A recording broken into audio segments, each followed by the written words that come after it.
Morning everyone. आज मैं आप सभी लोगों को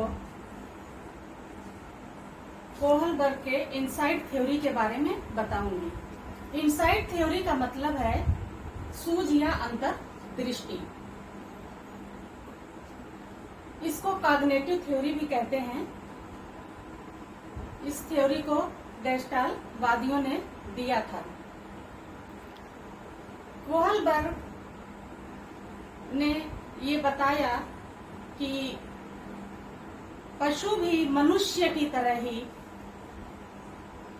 इंटेलिजेंट होते हैं, यानी सूझ रखते हैं, समझ रखते हैं।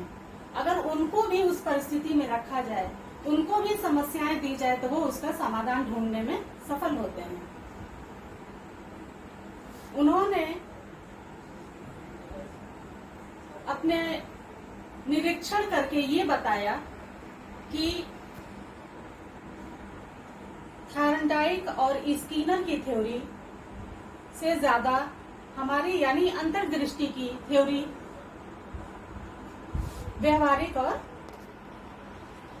व्यवहारिक या प्रैक्टिकल है। उन्होंने कहा कि थॉर्नडाइक का जो भूल और प्रयत्न यानी ट्रायल एंड एरर का सिद्धांत है, और स्किनर का जो क्रिया प्रसूत यानी रिइंफोर्समेंट की जो थ्योरी है, वो केवल भूल भुलैया और पिंजरे तक ही सीमित है। उन्होंने इस सिद्धांत की बहुत आलोचना की। कोहलबर्ग ने जिस चिंपैंजी, सुल्तान नामक चिंपैंजी था जिस पर प्रयोग किया, उसको उन्होंने व्यवहारिक और प्राकृतिक स्थिति में रखा। परिस्थितियों का अवलोकन करके समस्या का हल निकालना ही सूझ कहते हैं। 1925 में सबसे पहले कोहलबर्ग ने इनसाइट का प्रयोग किया। इन प्रयोगों के आधार पर कोहलबर्ग ने सूझ का सिद्धांत दिया। कोहलबर्ग ने अपने प्रयोग में अनेक वनमानुषों को प्रयोग में लिया। उसमें से एक चिंपैंजी सुल्तान नामक जो था, वो बहुत बुद्धिमान था। उन्होंने उसके सूझ और अंतर्दृष्टि को निरीक्षण करके ये बताया कि वनमानुष भी, पशु भी मनुष्य की तरह ही इंटेलिजेंट होते हैं, और आवश्यकता पड़ने पर वो भी समस्या का समाधान ढूंढने में सफल होते हैं। इस थ्योरी के लिए उन्होंने काफी वर्षों तक प्रयोग किया, कई साल तक प्रयोग करते रहे। लास्ट में उन्होंने 1925 में बहुत परीक्षण और निरीक्षण करके तब ये थ्योरी दिया, यानी अपनी इनसाइट थ्योरी को दिया। इस प्रयोग के लिए उन्होंने एक वनमानुष, सुल्तान नामक चिंपैंजी जो काफी इंटेलिजेंट था, उसको ये आप देख रहे हैं, एक पिंजरे में, मतलब बहुत बड़ा घर था, उसमें उसको बंद कर दिया, और यहाँ पर कुछ केले लटका दिए ऊपर, और यहाँ पर एक बॉक्स रख दिया। तो कुछ समय बाद क्या हुआ कि चिंपैंजी केले को प्राप्त करने के लिए उछल कूद करता रहा। जब नहीं प्राप्त हुआ तो उसने अपनी सूझ यानी अंतर्दृष्टि, इनसाइट का प्रयोग किया। वो क्या किया, बॉक्स पे चढ़ के और केले को, गुच्छे को प्राप्त कर लिया।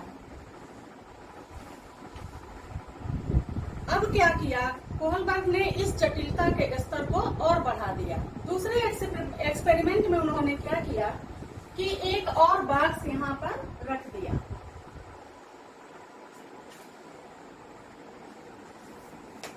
दो बॉक्स हो गए, आप देख रहे हैं यहाँ पे 2 बॉक्स हो गए, और केले के गुच्छे को और ऊपर लटका दिया। चिंपैंजी यानी सुल्तान ने क्या किया कि उछल कूद करके इस बार फिर से दूसरे बॉक्स पे भी चढ़ के, और उसने केले के गुच्छे को प्राप्त कर लिया। अब कोहलबर्ग ने तीसरा एक्सपेरिमेंट किया। उसमें क्या किया, उन्होंने जटिलता के स्तर को और बढ़ा दिया। इस बार उन्होंने 2 छड़ी ली। वो छड़ी इधर से खोखली थी, ताकि दूसरी छड़ी उसमें ऐसे प्रवेश कर सके और एक लंबी छड़ी तैयार हो जाए। वो छड़ी और बॉक्स बहुत सारे है उन्होंने घर में बहुत सारे बॉक्स रख दिए और ये केले का जो गुच्छा यहाँ पर था, इस केले के गुच्छे को यहाँ घर से बाहर लटका दिया।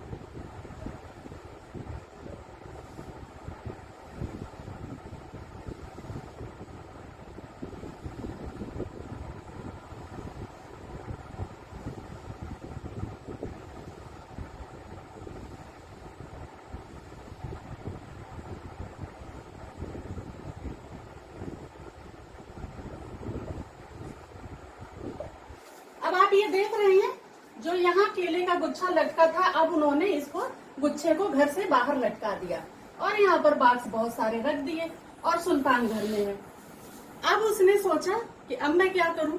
काफी दौर कोशिश करने के बाद उसने क्या किया कि जो उन्होंने 2 छड़ी रखी थी, एक छड़ी को उठाकर उसने दूसरे छड़ी में डाल दिया और एक लंबी छड़ी तैयार करके बॉक्स पे चढ़ के और बाहर लटके इस केले के गुच्छे को उसने प्राप्त कर लिया।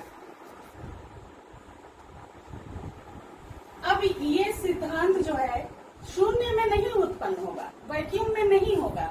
जब तक आप किसी समस्या को फेस नहीं करेंगे, उसका समाधान ढूंढने का आपके अंदर अंतर्दृष्टि नहीं आएगी। सुल्तान जब बॉक्स पे चढ़ा तो उसको केला घर से बाहर दिखा। उसने फिर छड़ी उठाई और छड़ी को लंबी करके बॉक्स पे चढ़ के यहाँ से ऐसे केला उसने छड़ी से खींच लिया। इस केले को उसने छड़ी के द्वारा ऐसे खींच लिया। यहाँ ये सुल्तान जो है अब इस बॉक्स पे आके यहाँ बैठ गया। ऐसे मान लीजिए ये सुल्तान है, यहाँ बैठ गया, ठीक है। ये सुल्तान यहाँ आके बैठ गया और इस बाहर लटके केले के गुच्छे को इसने यहाँ से खींच लिया। इससे क्या समझ में आता है कि जब समस्याएं उत्पन्न हो तो सूझ अपने आप ही आ जाती है।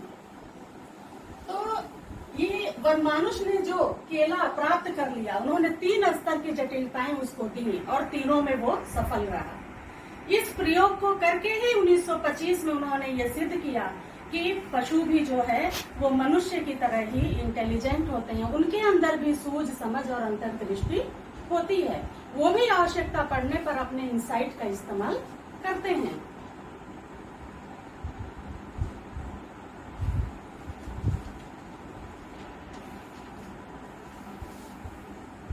अब मैं आपको ये बताऊंगी कि ये सिद्धांत जो है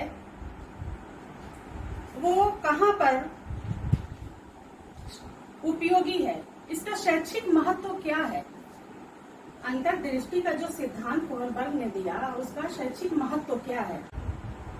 सबसे पहला पॉइंट जो है वो ये है कि यह बच्चों को अंक गणित, रेखा गणित और व्याकरण को सीखने में काफी मदद करता है, बहुत उपयोगी है। दूसरा पॉइंट ये है इसका एजुकेशन में इम्पोर्टेंस जो है वो कि यह यांत्रिक तरीके से सीखने में मदद करता है। तीसरा पॉइंट ये है इसका, यह बच्चों के अंदर मानसिक और काल्पनिक शक्ति का विकास करता है। चौथा ये है इसका पॉइंट, व्यवहारिक समस्या को हल करने में यह काफी उपयोगी है। ये इनसाइट थ्योरी का एजुकेशन में इम्पोर्टेंस है। कुछ लोगों ने कोहलबर्ग के इनसाइट थ्योरी की काफी आलोचना की। उन्होंने कहा, सबसे पहली जो आलोचना थी, लोगों ने ये कहा कि यह जो है इससे क्या है, हर प्रकार का अधिगम नहीं किया जा सकता। जैसे लिखना, पढ़ना और बोलना, हर प्रकार के अधिगम संभव नहीं है। लिखना, पढ़ना, बोलना ये ठीक प्रकार से नहीं कर सकता। दूसरी आलोचना लोगों ने यह किया कि इसमें चिंतन का काफी अभाव है। इस थ्योरी में चिंतन नहीं है।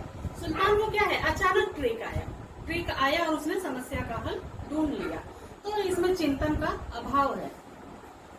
तीसरा जो है वो आलोचना ये किया लोगों ने, कहा कि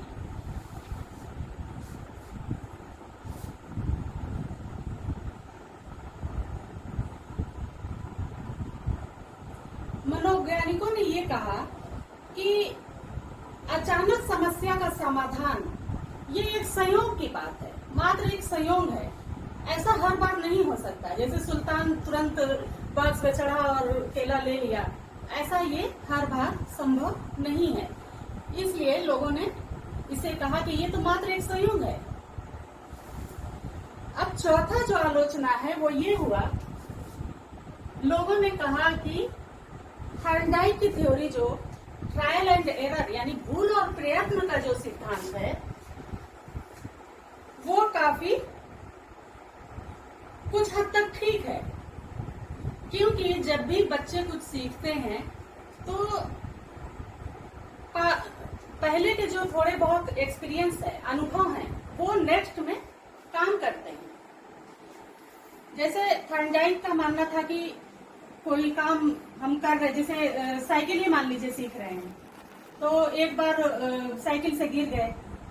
अब नेक्स्ट टाइम जब हम साइकिल चलाएंगे तो कैसे गिरे थे हम उसको याद रखेंगे, हम कोशिश करेंगे कि वो गलती हमसे दोबारा ना हो। तो बच्चे क्या है, भूल और प्रयत्न यानी धीरे धीरे अपनी गलतियों को सुधार के सीख जाते हैं। तो लोगों ने कहा कि बल्कि भूल और प्रयत्न का सिद्धांत ठीक है और ये इनसाइड थ्योरी सही नहीं है, ये तो मात्र एक संयोग है। तो उनकी ये आलोचना हुई उनकी थ्योरी की। अब यही उनकी थ्योरी समाप्त होती है और मैं नेक्स्ट टॉपिक पे आपसे फिर आगे मिलूंगी। Thank you.